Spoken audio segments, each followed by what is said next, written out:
ഈരാറ്റുപേട്ട തീവ്രവാദ കേന്ദ്രമെന്ന വിവാദ റിപ്പോർട്ട് നൽകിയവരെ നിയമത്തിനു മുന്നിൽ കൊണ്ടുവരണമെന്ന ആവശ്യവുമായി ജനകീയ വികസന ഫോറം രംഗത്ത്. സിവിൽ സ്റ്റേഷൻ നിർമ്മിക്കാൻ സ്ഥലം ഏറ്റെടുക്കുന്നതുമായി ബന്ധപ്പെട്ട കാര്യത്തിലാണ് ഈരാറ്റുപേട്ട തീവ്രവാദ കേന്ദ്രമാണെന്ന് റിപ്പോർട്ട് നൽകപ്പെട്ടത്. എന്നാൽ ഈരാറ്റുപേട്ടയിൽ അത്തരത്തിലുള്ള യാതൊരു കേസും നിലനിൽക്കുന്നില്ല എന്ന് വിവരാവകാശ രേഖ കഴിഞ്ഞ ദിവസം പുറത്തുവരികയായിരുന്നു. ഈരാറ്റുപേട്ടയിൽ ഏറെക്കാലമായി മുടങ്ങിക്കിടക്കുന്ന സിവിൽ സ്റ്റേഷൻ നിർമ്മാണം അടിയന്തരമായി പുനരാരംഭിച്ച് സമയബന്ധിതമായി പൂർത്തിയാക്കണമെന്നും ജനകീയ വികസന ഫോറം ഭാരവാഹികൾ വാർത്താ സമ്മേളനത്തിൽ ആവശ്യപ്പെട്ടു.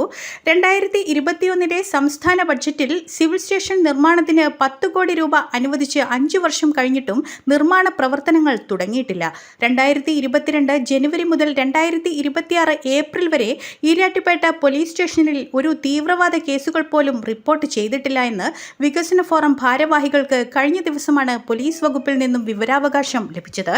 ജനകീയ വികസന forum president Sharif Panthanal, secretary VA Haseeb, ഭാരവാഹികളായ അഷറഫ് കന്നാമ്പറമ്പിൽ, യൂസുഫ് ഹിബ, KP മുജീബ് എന്നിവർ സംസാരിച്ചു. അച്ചയൻസിൽ സ്വർണം വിൽക്കാം ഇരട്ടി വിശ്വാസത്തോടെ. 22 വർഷങ്ങൾ, 50-ൽ പരം ബ്രാഞ്ചുകൾ. Achayans gold, Kerala's number 1 gold buyers. സ്ഥലത്തിന്റെ രേഖയൊന്നും കൊടുത്തില്ല. അതുകൊണ്ട് ഇപ്പോൾ നഗരസഭ എഞ്ചിനീയറിംഗ് വിഭാഗം തിരിച്ചയച്ചിരിക്കുക.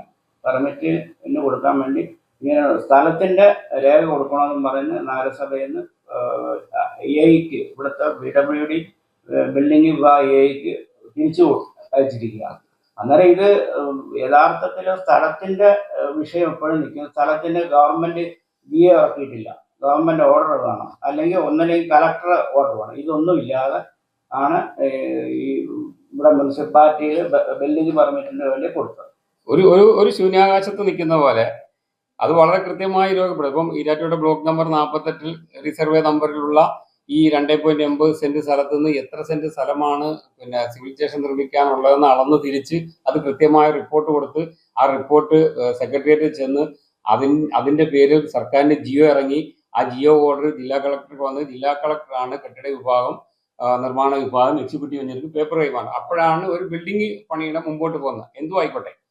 അപ്പം ഇതാണിപ്പം ഈരാറ്റുപേട്ട സിവിൽ സ്റ്റേഷനുമായി ബന്ധപ്പെട്ട്, അല്ലെങ്കിൽ സിവിൽ സ്റ്റേഷന്റെ നിർമ്മാണം തടയുന്നതിന് വേണ്ടി വളരെ ആസൂത്രിതമായി ഈ നാടിനെ കളങ്കപ്പെടുത്താൻ വേണ്ടി നടത്തിയ പൊറോട്ട നാടകത്തിന്റെ ഏതാണ്ട് ചില ചുരുങ്ങിയ ഭാഗങ്ങളാണ് ഇവിടെ സൂചിപ്പിച്ചത്. അതുകൊണ്ട് പ്രിയപ്പെട്ട പുതിയ ജനപ്രതിനിധി സെബാസ്റ്റ്യൻ MJ MLA വളരെ സ്നേഹത്തോടുകൂടി ജനകീയ വികസന ഫോറത്തിന് പറയാനുള്ള സംഗതി, അതായത് ഈ സിവിൽ സ്റ്റേഷൻ നിർമ്മാണം അതിൻ്റെ പോരായ്മകളും അപാകതകളും എല്ലാം മാറ്റി എത്രയും വേഗം പണിയാനുള്ള ഒരു നീക്കം നടക്കണം. മാത്രമല്ല, കഴിഞ്ഞ പിണറായി വിജയൻ ഗവൺമെന്റിൽ ആ ഭരണസമിതിയിലെ തന്നെ പ്രതിനിധിയായിരുന്നു സെബാസ്റ്റ്യൻ കുളത്തിങ്കൽ MLA. അപ്പം അദ്ദേഹത്തിന്റെ കാലഘട്ടത്തിൽ നടന്ന ഒരു പോലീസ് റിപ്പോർട്ട്, ഇത് വളരെ വിവാദമായ പോലീസ് റിപ്പോർട്ട്, ഈ നാടിനെ കളങ്കപ്പെടുത്തിയ റിപ്പോർട്ടാണ്. ഞങ്ങളെ വ്യക്തികളെ ആരെങ്കിലും കളങ്കപ്പെടുത്തിയ വിഷയമില്ല. വളരെ വസ്തുതാവിരുദ്ധമായ ഒരു റിപ്പോർട്ടാണ് ഒരു പോലീസ് നൽകിയെന്ന് നിങ്ങൾ മനസ്സിലാക്കണം. പ്രിയപ്പെട്ടവരെ, നമുക്കറിയാം ഓരോ നാട്ടിലും വികസന പ്രവർത്തനം നടക്കുന്നറിയാം. ഒരു ഭരണകൂടവും ആ ഭരണകൂടത്തിന്റെ ജനപ്രതിനിധിയായ MLAയും ഒക്കെയാണ് ഒരു വികസനം നാട്ടിൽ വരണമെന്ന് തീരുമാനിക്കുന്നത്.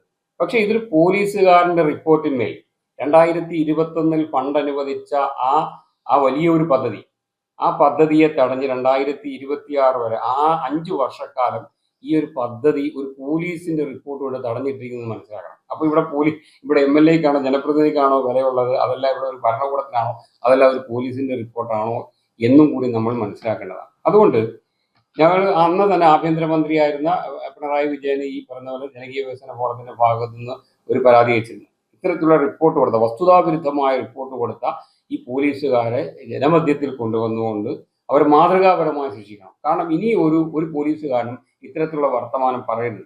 നാട്ടിൽ വസ്തുതയാണെങ്കിൽ പറഞ്ഞോട്ടെ, നമുക്ക് പ്രശ്നമൊന്നുമില്ല.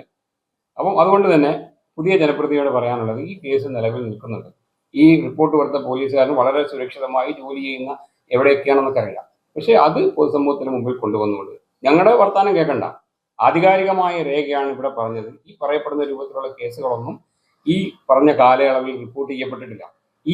ആദ്യം പറഞ്ഞ ഈ പത്രസമ്മേളനം വിളിക്കാൻ വൈകിയത് 2022 മുതൽ 2026 വരെ ഈ പ്രസ് മീറ്റിംഗ് നടക്കുന്ന കാലം വരെയും എന്തെങ്കിലും കേസുകൾ ഇങ്ങനത്തെ റിപ്പോർട്ട് ചെയ്തിട്ടുണ്ടോ? നമ്മൾ പറയുമ്പോഴത്തേക്ക് ആധികാരികമായിട്ട് വേണമല്ലോ പറയാൻ, അല്ലാതെ വെറുതെ ഇവർ പറയുന്നത് പോലെ പറയാൻ പറ്റില്ല എന്ന് പറഞ്ഞ് വീണ്ടും ഒരു ദുരാവകാശം കൊടുത്തു. 2022 മുതൽ 2026 വരെ ഇത്തരത്തിലുള്ള ഏതെങ്കിലും കേസുകൾ ഇവിടെ റിപ്പോർട്ട് പിന്നെ രജിസ്റ്റർ ചെയ്തിട്ടുണ്ടോ എന്ന് ചോദിച്ചപ്പോൾ അതിനും ഇല്ല എന്ന് തന്നെയാണ് പോലീസ് സ്റ്റേഷനിൽ നിന്ന് കിട്ടിയിരിക്കുന്ന മറുപടി. അതുകൊണ്ട് അതിനകത്ത് 2 മതസ്പർദ്ധ കേസുണ്ട്. അതൊന്ന് മാത്യു സാമുവലിനെതിരെയുള്ള കേസും ഒന്ന് PCOനെതിരെയുള്ള കേസാണ്. ഈരാറ്റുപേട്ടയ്ക്കെതിരെ പറഞ്ഞ കേസുകൾക്കാണ് ഈ പറയപ്പെടുന്ന മതസ്പർദ്ധയുമായി ബന്ധപ്പെട്ടെടുത്ത് കേസ് എന്ന് നിങ്ങൾ പറയണം. അതുകൊണ്ട് പുതിയ ജനപ്രതിനിധി സെബാസ്റ്റ്യൻ MJ സൂചിപ്പിക്കാനുള്ളത് എത്രയും വേഗം ഈ സിവിൽ സ്റ്റേഷന്റെ നിർമ്മാണം മുമ്പോട്ട് കൊണ്ടുപോകണം. മാത്രമല്ല ഈ സിവിൽ സ്റ്റേഷനുമായി ബന്ധപ്പെട്ട് വന്ന സംഭവത്തിനിടയിൽ ഈ നാടിനെ അപകീർത്തിപ്പെടുത്തിയ രൂപത്തിൽ പിന്നെ ഇവിടെ നിന്ന് റിപ്പോർട്ട് കൊടുത്ത പോലീസുകാരനെ മാതൃകാപരമായി ശിക്ഷിക്കണം. ഒരു കാര്യം കൂടി സൂചിപ്പിക്കാൻ ആഗ്രഹിക്കുകയാണ്. ജനകീയ വികസന ഫോറം കഴിഞ്ഞ 9 വർഷമായി ഇത്തരത്തിലുള്ള ഒരുപാട് വിഷയങ്ങൾ ഇടപെട്ടിട്ടുണ്ട്. ഈരാറ്റുപേട്ട സർക്കാർ ആശുപത്രി താലൂക്ക് ആശുപത്രിയാക്കി ഉയർത്തണമെന്ന് പറഞ്ഞു. പിന്നെ ഈരാറ്റുപേട്ട കേന്ദ്രീകൃതമായി പൂഞ്ഞാറ് താലൂക്ക് ഇവിടെ സ്ഥാപിക്കണമെന്ന് പറഞ്ഞു. അതുപോലെ തന്നെ ഈരാറ്റുപേട്ട KSRTC വിഷയവുമായി ബന്ധപ്പെട്ട് ഞങ്ങൾ ഒരുപാട് സമരങ്ങളിലാണ് ഉള്ളത്. പക്ഷേ ഈ സമരങ്ങളൊന്നും ഈരാറ്റുപേട്ട എന്ന് പറയുന്ന ഒരു നാടിന്റെ സങ്കുചിതത്തിൽ നിന്നുകൊണ്ട് നിങ്ങൾ തിരിച്ചറിയണം. കാരണം ഈരാറ്റുപേട്ട എന്ന് പറയുന്നത് 9 ഗ്രാമപഞ്ചായത്തുകളാൽ ചുറ്റപ്പെട്ട് കിടക്കുന്ന ഒരു പട്ടണമാണ്. അതുകൊണ്ട് തന്നെ ഇവിടെ ഒരു വികസനം വന്നാൽ തീർച്ചയായിട്ടും ഈ മലയോര പ്രദേശത്ത് സാധാരണക്കാരായ ആൾക്കാർക്കാണ് അതിന്റെ ഫലം കിട്ടുന്നത്. വളരെ പോസിറ്റീവായി ഈ വിഷയത്തിൽ ജനപ്രതിനിധികൾ തീരുമാനം എടുക്കണമെന്ന് വളരെ സ്നേഹത്തോടു കൂടി സൂചിപ്പിച്ചുകൊണ്ട് ഞാൻ നിർത്തുന്നു. ഏവർക്കും നന്ദി, നമസ്കാരം.